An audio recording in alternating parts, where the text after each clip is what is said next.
everyone, welcome to my channel, Go Sew Beautiful. My name's Becky, and today I'm going to share a video about the cover stitch machine. I received a request a few weeks ago from a gentle viewer through Instagram requesting that I share a little bit about the cover stitch machine. She said she had just gotten one and thought it would be similar to the overlocker, but found it a little bit intimidating. So she asked if I would just do a little review. So here we go. I am not an expert. I am not promoting any particular brand of cover stitch, but I can show you how they work and what they do. So let's get started. First of all, the cover stitch differs from a serger or an overlocker. It does not cut the fabric and overlock a seam the way a serger or an overlocker does. The cover stitch machine pretty much is a machine for hemming knits. You can also use it to top stitch seams on knits, but you can also use the cover stitch machine to attach elastic to garments. I have not used my machine to attach elastic, but I do have a little adapter that I was able to get with my machine that helps with that. But even without the adapter that I have, you can use your machine to attach elastic to undergarments, swimwear, just about anything. It's really useful for that as well. So while the overlocker or serger has an upper looper and a lower looper, the cover stitch machine only has a lower looper, and then it has single, double, or triple straight stitch that you see on the top of the fabric. So let me show you what I'm talking about.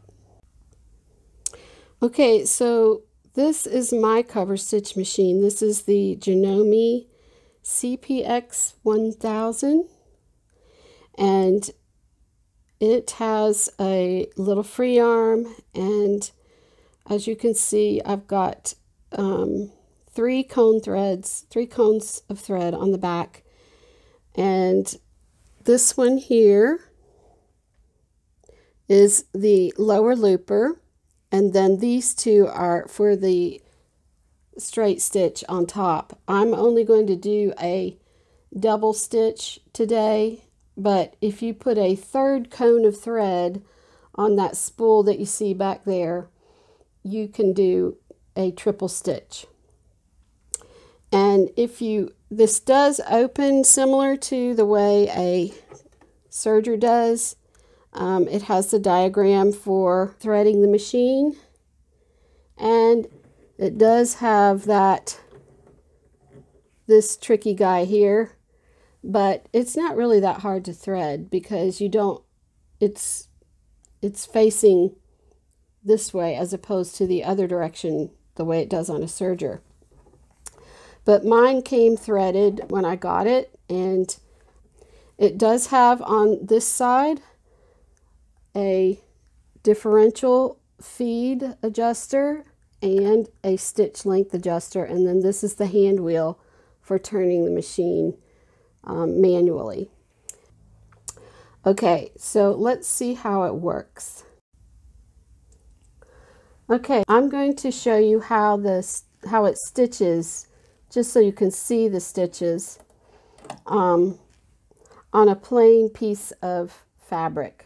This is a double brushed polyester, and I'm just going to stitch it on one side with no hem. So I put this under the presser foot and put the foot down and start sewing.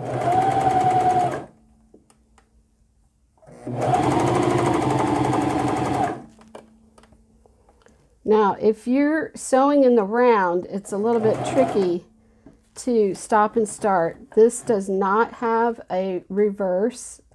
You cannot sew in reverse on this. So when you're sewing something in the round or stopping in the middle of stitching, what you do is lift the presser foot, and I usually, that disengages the tension, and I usually take my little seam gauge here and pull the threads out, and then you just cut them, and then you pull it to the back, and that first cut is the top stitches, the top threads, and then this is the bottom one. So as you can see, it makes this nice double needle stitch here on the top, and on the back is the looper. So that's the kind of stitch that it makes. And these stitches at the beginning are pretty secure. If you're worried about them coming undone, you can tie them off. And the same thing is true for when you stop your stitching. Actually, this is the beginning. They're very secure, but you can tie them off if you're worried about them coming undone. Okay, now to do a hem, what you want to do is press up your hem to whatever desired amount you want. And on this piece of fabric, I always try a sample before I do my final hem. So on this piece of fabric, I have already pressed up a hem of about 1 inch.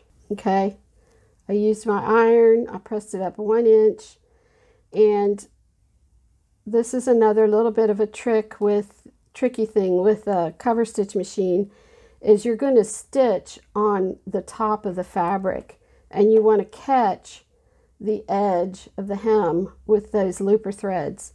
So on my machine, there's a couple things you can do. Number one, you can measure with your seam gauge and mark it at 1 inch. 1 inch. Put a mark there.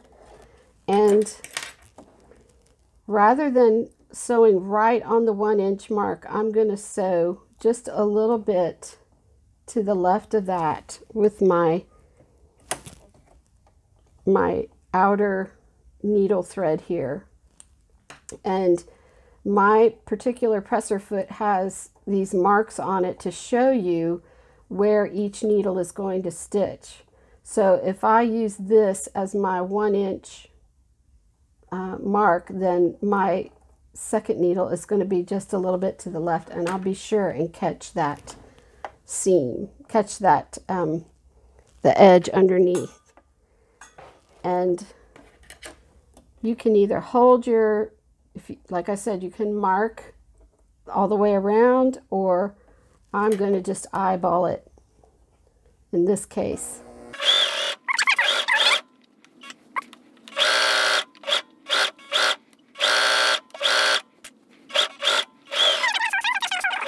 Okay, now I'm getting back to the beginning, and I've got these 2 threads here from where I started, and I'm just going to use the marks on my presser foot to stitch right up a little bit over that.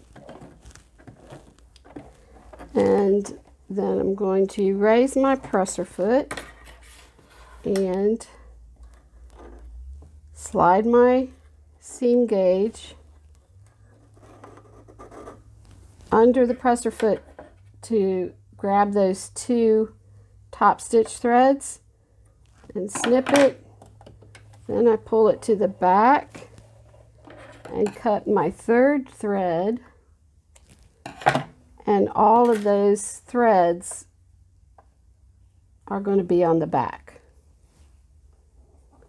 And since I stitched right over the very beginning, I'm just going to snip these threads off. I've never had a cover stitch hem come out that I've done before, but it's the first time for everything.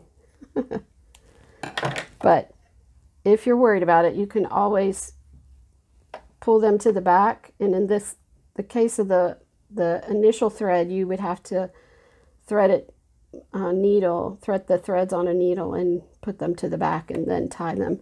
But you can see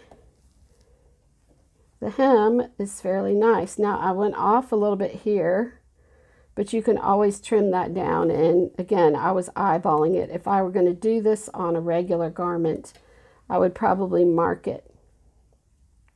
So that's basically what the cover stitch does. Like I said, I've used mine mostly on hems for knit garments at the, or the sleeve hems or the bottom of a shirt. And I have done a little bit around the neckline for a collar, when it has a knit collar. That works nicely. But I really like this machine. It just seems to add a little bit more of a professional finish to my garments, and I've really come to like it. And I think you will too. Once you need to practice. It was very frustrating for me at first when I couldn't figure out. You can't just pull the threads out once you finish sewing. You have to like I said, you have to slide something underneath and then get the threads out. Now, if you're sewing on something that is just a long piece and isn't, in the round, you really don't have to worry about it. But most of the time, the hem is the last thing done and the seam is already sewn before you hem it. Okay, so that's how the cover stitch machine works. I hope you found that helpful. Please leave me a comment if you have any questions. I do want to mention too that there are combination overlocker sergers and cover stitch machines.